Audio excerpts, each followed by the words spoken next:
"You will not speak to me in that tone, young man," she began, her voice low and sharp as a razor. She hadn't even let me finish my good morning.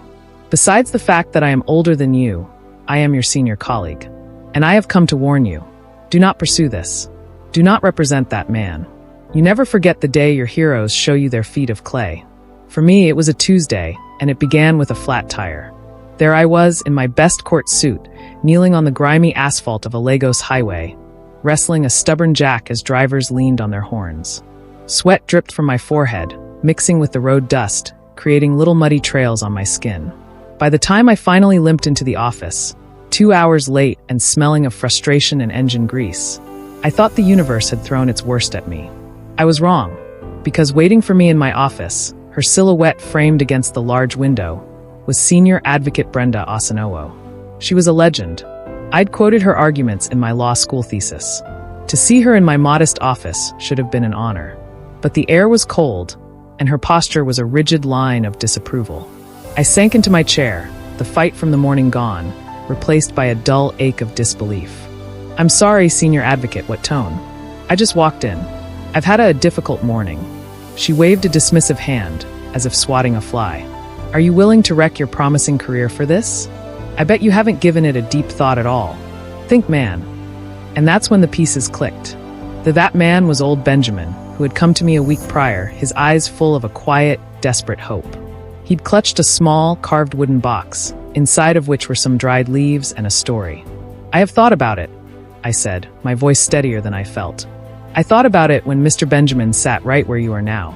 He told me about a fever remedy passed down through his family.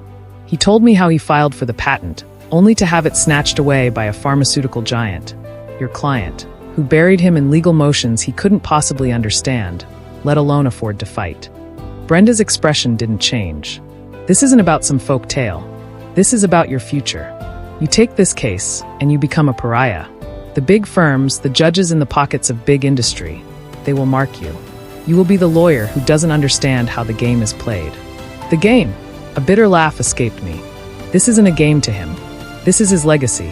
And since when did the game become more important than the law? She took a step closer, her perfume now overpowering the scent of my own sweat. "Since always. I am trying to protect you. That big shark, as you probably call him, funds half the Bar Association's events. He plays golf with judges. You are a minnow trying to bite a whale. You will be swallowed whole." I looked at her, this woman whose career I had admired for so long, and I saw not a mentor, but a gatekeeper. She wasn't protecting me. She was protecting the ecosystem that fed her. "Senior Advocate," I said, standing up to meet her gaze. "This morning, I fixed a flat tire. It was messy and inconvenient, and it ruined my suit. But I fixed it. What you're asking me to do, to turn away a man who has been wronged because the people who wronged him are powerful, that would be a flat tire on my soul. And that I don't know how to fix." The silence in the room was absolute. She stared at me for a long moment, and I saw something shift in her eyes. The frustration faded, replaced by a kind of cold, clinical disappointment. She had done her duty. The prodigy was a lost cause. "Very well," she said, her voice flat. "You've made your choice. I hope his gratitude is enough to pay your rent when the work dries up." She turned and left, closing the door with a soft, final click. I stood there, alone, the ghost of her warning hanging in the air. My heart was pounding. Then I looked down at my desk at the open file folder. Inside was a picture of old Benjamin, a pressed leaf from his box serving as a humble bookmark. I picked up my phone. My hand was shaking, but my mind was clear. I found his number and pressed dial. He answered on the second ring, his voice frail with hope. "Hello, Mr. Benjamin," I said, a smile breaking through my fear. "It's your lawyer. We're moving forward. We're going to court." The flat tire on the highway was just a mechanical failure. This was a moral choice. And I knew, with every fiber of my being, I had chosen right. Let the winter come. The silence Brenda Osinowo left behind was heavy, but it didn't last. It was quickly filled by the determined rustle of paper and the low hum of my laptop. My office, once a place of quiet intimidation, had become a war room. And the first battle was paperwork. Later that afternoon, old Benjamin sat across from me, his gnarled fingers tracing the embossed seal on a legal document. "This one," he said, his voice a whisper of confusion. "It says notice of motion. What does it move?" I looked up from the affidavit I was drafting, a smile touching my lips.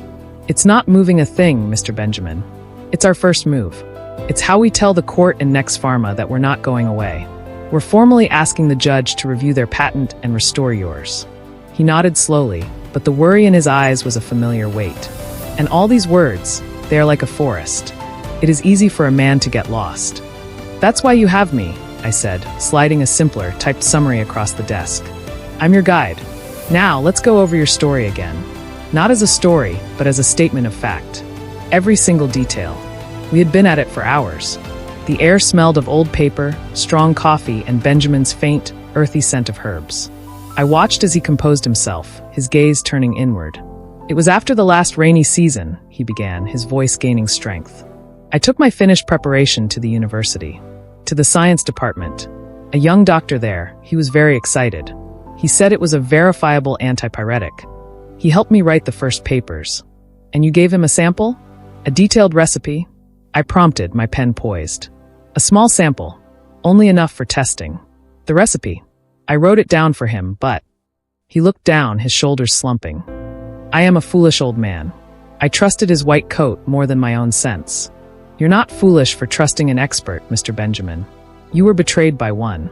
I made a note. We'll subpoena that doctor. He works for Next Pharma now, doesn't he? Benjamin nodded. He is their head of traditional medicine research. He spat the title out like a bitter seed. I leaned forward, my voice low and intent.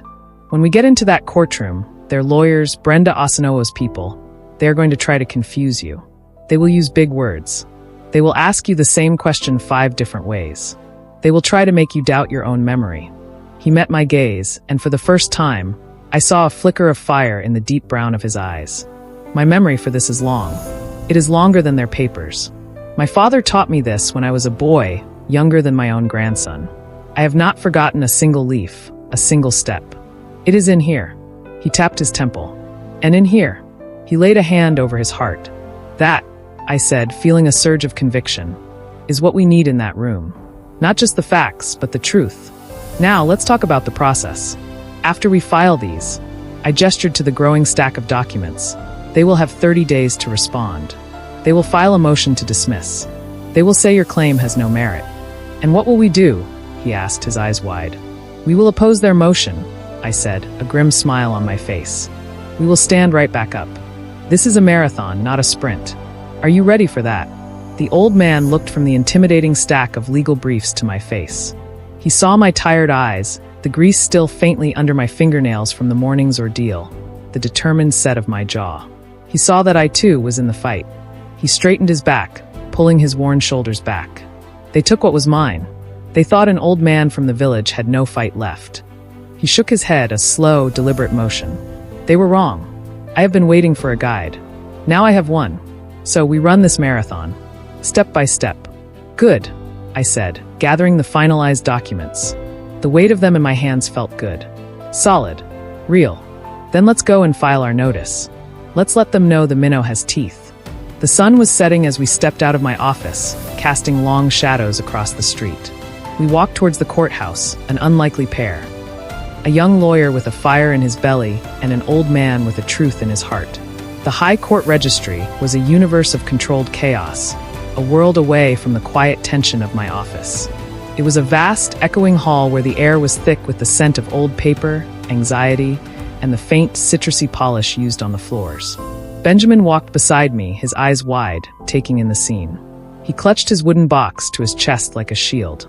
I carried the weight of our future in my arms. A neat stack of documents, meticulously prepared, our first formal shot across the bow of Next Pharma. Stay close, I said, guiding him towards a queue marked civil filings. And let me do the talking. The queue inched forward. With each step, my confidence grew. The documents were perfect. The arguments airtight. We reached the counter, and a young clerk with tired eyes and a name tag reading Chitty barely looked up. Nature of filing, he droned. We are filing an originating motion to challenge a patent grant and seek its revocation and reassignment, I said, my voice clear and professional. That got his attention. His eyes flicked up, scanning me, then Benjamin, then the thick stack of papers. He took them, his fingers flipping through the pages with a practiced, disinterested rhythm. Then he stopped. He pulled out one specific form, the Form CC1, the particulars of the patent in question. This one, he said, tapping the paper. You haven't attached the certified copy of the contested patent from the patents registry. A cold knot tightened in my stomach. I have the copy right here, I said, pulling it out. It's Exhibit B. He shook his head, a gesture of finality. No, I need a copy certified by the registry itself. This is just a photocopy. It's not admissible for filing. The sounds of the registry seemed to fade into a dull roar. This was a procedural trap, a tiny, insignificant detail I had overlooked in my rush and righteous fury.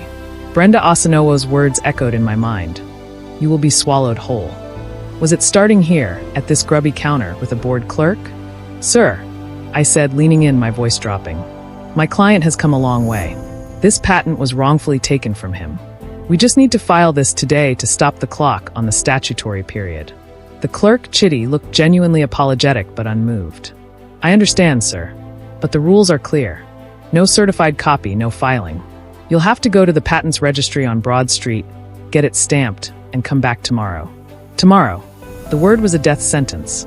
It meant delay. It meant giving Nex Pharma another day of uncontested ownership.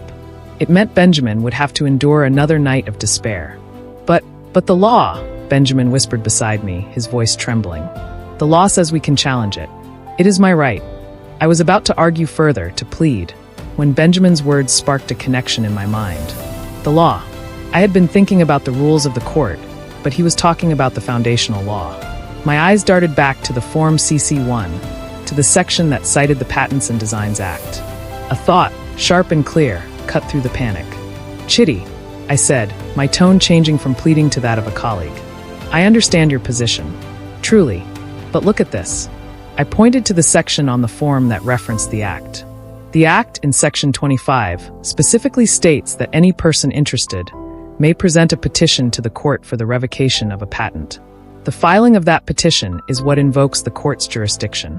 The certified copy is an evidentiary requirement, yes, but it's not a jurisdictional prerequisite. Chitty blinked. Sir, the filing guidelines state. The guidelines are administrative. I pressed, the legal argument crystallizing in my mind. But the Constitution itself, in Section 36, guarantees the right to a fair hearing. To deny us the ability to even file our petition because of a missing certified copy, a document we can and will procure, could be construed as an undue denial of access to the court. We are not asking you to process the case without it. We are asking you to accept the filing, and we will file the certified copy as a supplementary affidavit within 48 hours. I held my breath. I was bluffing, stretching the procedural fabric to its absolute limit. But it was legally sound. It was an argument a judge would appreciate, even if a clerk would fear to make the call. Chitty stared at me, his tired eyes now calculating. He looked from my determined face to Benjamin's desperate one. He saw the old man's hands, calloused and honest, clutching his box of herbs. He was a cog in a giant machine, but he was a human being first. He let out a long, slow breath. 48 hours, he said, his voice barely a whisper. You bring me that certified copy, stamped and sealed, by closing time the day after tomorrow. If you don't, the file is dead. Relief, so potent it felt like light, flooded through me. You have my word. As a member of the bar. He gave a curt nod. He took our stack of documents, pulled out a stamp, and with a definitive thump that echoed in the cavernous hall, he marked the first page. He scribbled a number in the corner, a case number. Suit no. FHC/L/CS/1845. We had done it. We were in the system. As we walked out of the registry, the evening air felt different. Lighter. Benjamin was silent for a long time. Then he spoke. You did not fight him with anger, he observed. You fought him with his own weapon. The small words in the big book. It's the only weapon we have, Mr. Benjamin. I said, the weight of the case number feeling like a metal in my mind. But it's the one they can't ignore. He looked up at the imposing courthouse, its pillars no longer seeming quite so intimidating.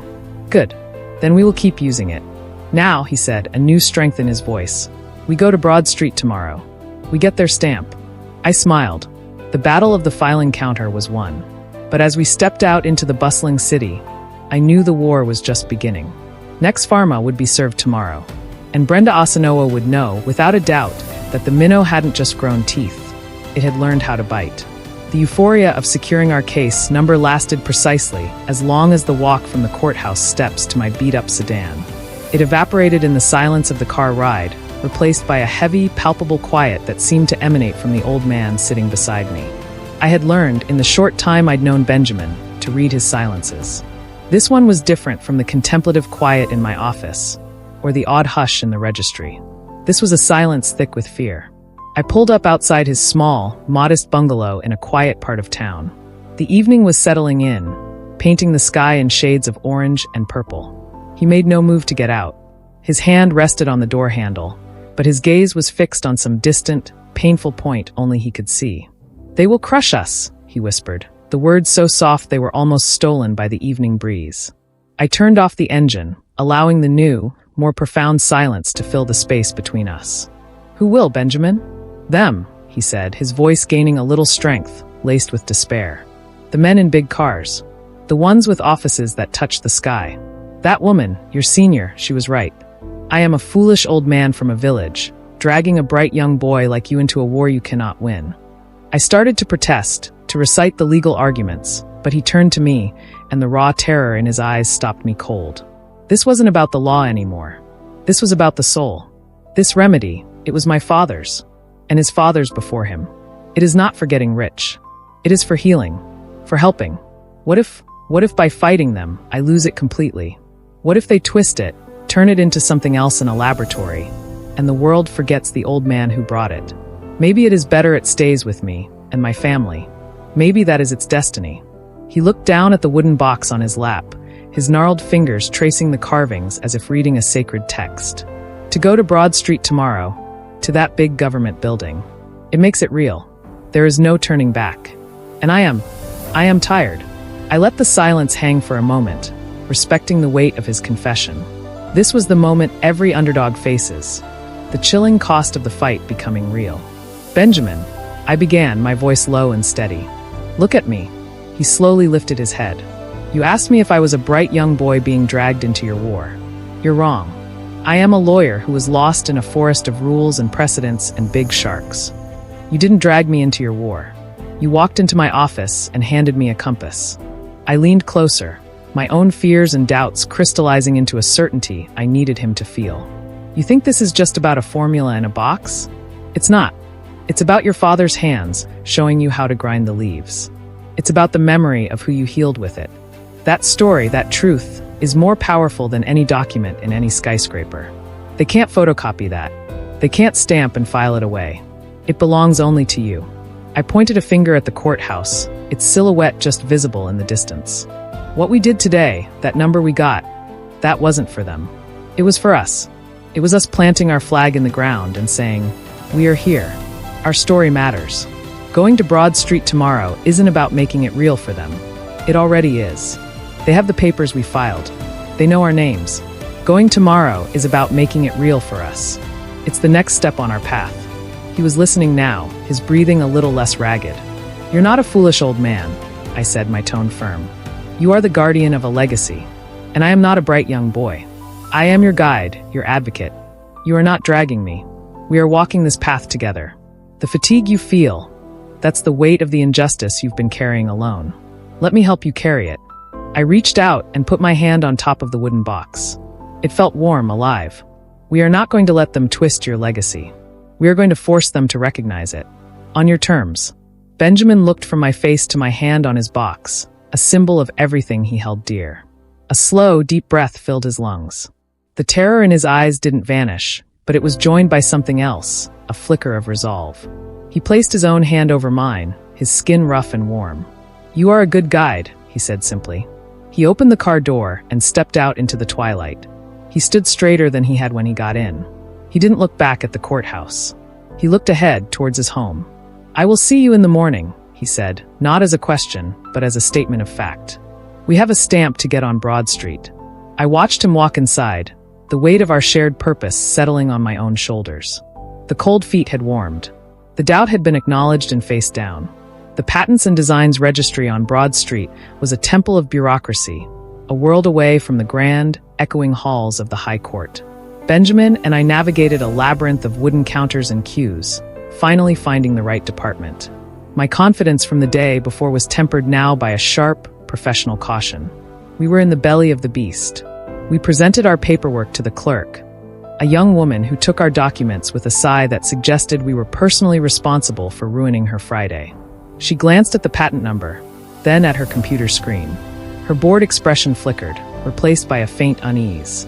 "You will have to see Mr. Dada for this certification," she said, not meeting my eyes. Counter 7. Mr. Dada was a man who had grown into his position, both in stature and in attitude. He occupied his space behind the counter like a king on a worn vinyl throne. He took our request form, his eyes scanning it with a practiced disinterest. Then he saw the patent number and Neopharma's name. A slow, unpleasant smile spread across his face. "Ah, this one," he said, his voice a low rumble. He leaned back, lacing his fingers over his considerable stomach. "There is a small problem." "What kind of problem?" I asked, my voice even. "The digital file for this patent is undergoing a system verification, a routine audit. It may take some time to access." He spread his hands in a gesture of mock helplessness. "Perhaps you should come back next week. Tuesday, maybe Wednesday." The lie was so transparent, it was almost insulting. I could feel Benjamin tense beside me, a small, defeated sigh escaping his lips. I saw the look exchanged between Dada and a colleague at the next desk, a look of collusion. This was no coincidence. Brenda Asanowo's network was vast, and her tendrils had reached deep into this dusty office. A small, administrative delay was all it would take to break our 48-hour deadline and derail our case before it even began. "Mr. Dada," I said, keeping my tone polite but firm. "I understand system verifications. However, the Patents Act is very clear on the public's right to access certified copies of filed patents. A system verification cannot be used to abrogate a statutory right. We filed our motion at the High Court yesterday. The clock is ticking." His smile didn't waver. "The law is one thing, counsel. The system is another. The file is locked. My hands are tied." He gestured to his empty, idle computer screen as if it were a force of nature. I felt the old, hot anger rising, the kind that makes you want to pound the counter and shout. But I remembered Benjamin's fear and Brenda's cold prediction of being swallowed. I took a slow breath. Anger was what they expected. It would mark me as the loose cannon. I needed a different tool. I looked past Mr. Dada, at the open door of an office at the far end of the hall. The nameplate, barely visible, read, "Director, Patent Administration." I remembered something then, a piece of trivia from my law school days. The current director had written a seminal article on the very section of the Patents Act I was citing, an article lamenting the exact kind of bureaucratic obstruction I was now facing. "I see," I said, my voice changing, becoming more thoughtful. I looked Mr. Dada directly in the eye. "In that case, I'd like to formally note my objection to this delay for the record. And while we wait, perhaps I'll pay a courtesy visit to Director Adebayo. We've never met, but I've long admired his article on Section 6 of the Act and the public's right to information. I'd be curious to get his administrative perspective on how a system verification interfaces with that statutory duty." I made a show of gathering my briefcase. "Come, Benjamin." The change in the room was instantaneous. The colleague at the next desk suddenly found something intensely interesting on his own screen. Mr. Dada's smug smile vanished, replaced by a look of panicked calculation. I had not threatened.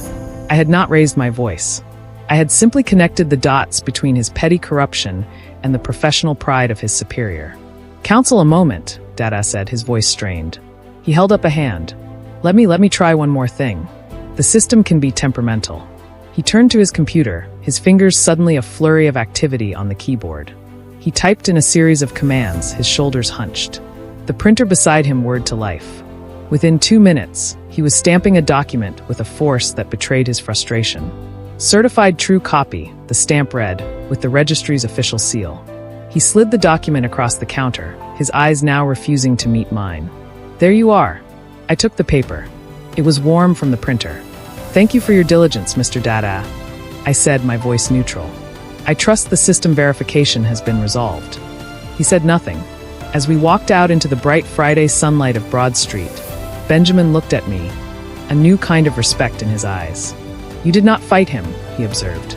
"You outthought him." "We used the system against itself, Benjamin," I said, feeling a surge of grim satisfaction. "We have our stamp. The case is alive. But as we merged into the bustling crowds, I knew the victory was minor.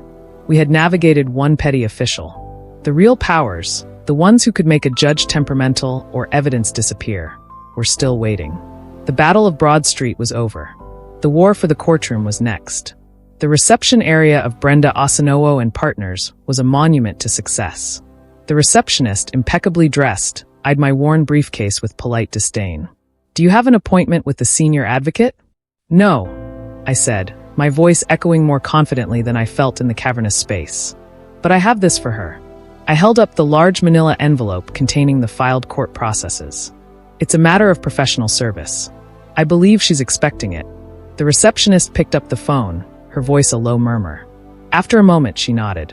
"You can go through. Her office is at the end of the hall." I walked down the silent corridor, my footsteps muffled by a plush, deep pile carpet that probably cost more than my monthly rent.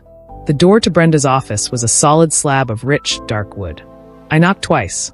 "Enter." I pushed the door open and stepped into a corner office with a breathtaking panoramic view of the city. Brenda was seated behind a vast, minimalist desk, a queen on her throne. But she wasn't alone. Standing by the window, holding a crystal tumbler of amber liquid, was a man I recognized instantly from financial magazines and society pages. Chief Philip Dania, the founder and CEO of Nex Pharma. He was shorter in person, but his presence filled the room with a cool, calculating energy. He turned as I entered, his eyes sharp and devoid of warmth, appraising me like a specimen. Brenda didn't smile. "I see you managed to navigate the registry. I'm impressed." Foolish, but impressed. I placed the envelope squarely in the center of her immaculate desk. "Consider yourself served, senior advocate. The case proceeds." It was then that Chief Dania spoke, his voice a smooth, baritone rumble that seemed to vibrate through the floor. "So, this is the young lion who is causing all this stir." He took a slow sip of his drink, his eyes never leaving mine. "Brenda has told me all about you. Brilliant, principled, ambitious." He took a few steps toward me, a predator's casual saunter. "Principles are a fine thing for a young man. But ambition needs fuel." He gestured around the office. All of this, it wasn't built on principles alone. It was built on opportunities. Recognizing them. Seizing them. I remained silent, my hands clenched at my sides. He stopped a few feet from me. "I am a businessman, not a monster. I see value. I see a disruptive, intelligent legal mind. Wasted on a hopeless case that will drain you financially and professionally." He set his glass down on Brenda's desk with a soft, definitive click. "So, I am making you an offer. Drop this case. Walk away. And a position, a very senior one, will be waiting for you at Nex Pharma's legal department. Starting salary, triple what you make now. Let's not be crude about the other benefits. Let's just call it a future." The air was sucked from the room. It was a masterstroke. It wasn't a threat, it was a seduction. They weren't trying to break me. They were trying to buy me. To make me complicit. Brenda watched me, her expression unreadable, but I saw the faintest glimmer in her eyes. Was it curiosity? Contempt? Or perhaps a memory of a crossroads she herself had faced long ago? I looked from Chief Dania's smug, confident face to Brenda's impassive mask. I thought of Benjamin's calloused hands and the quiet dignity in his eyes when he spoke of his father. I thought of the flat tire, of kneeling in the grime, and the clean, clear choice I had made in my soul. I smiled, a small, tight smile that held no warmth. "That is a very generous offer, Chief Dania," I said, my voice calm and measured. "A future, you call it. But you see, sir, I already have a client. And he has offered me something far more valuable." Dania's smirk faltered slightly. "And what, pray tell, could that old man possibly offer you?" "A clear conscience," I said quietly. "And the opportunity to look at myself in the mirror every morning and see a lawyer, not a hired gun." I turned my gaze to Brenda. "You warned me about the winter, senior advocate. You were right. It will be cold. But I'd rather shiver in my integrity than be warm in a suit bought with a betrayal." I tapped the envelope on her desk. "My arguments are in there. I look forward to seeing you in court." I didn't wait for a reply. I turned and walked towards the door, my heart hammering against my ribs like a drum. As my hand touched the cool brass of the doorknob, Chief Dania's voice cut through the silence, cold and sharp, all pretense of civility gone. "A foolish sentiment, counsel. When you are broken and your client is destitute, remember this moment. Remember that you chose sentiment over sense." I paused, but didn't turn back. No, Chief, I said, pulling the door open. I chose the law over a bribe. There's a difference. I stepped out into the hallway, closing the door softly behind me on the two most powerful people I knew. The corridor seemed less intimidating now. The plush carpet no longer muffled my steps, but seemed to propel me forward. I had not just served papers. I had drawn a line in the sand, and I was standing firmly on the right side of it. The battle lines were now irrevocably drawn.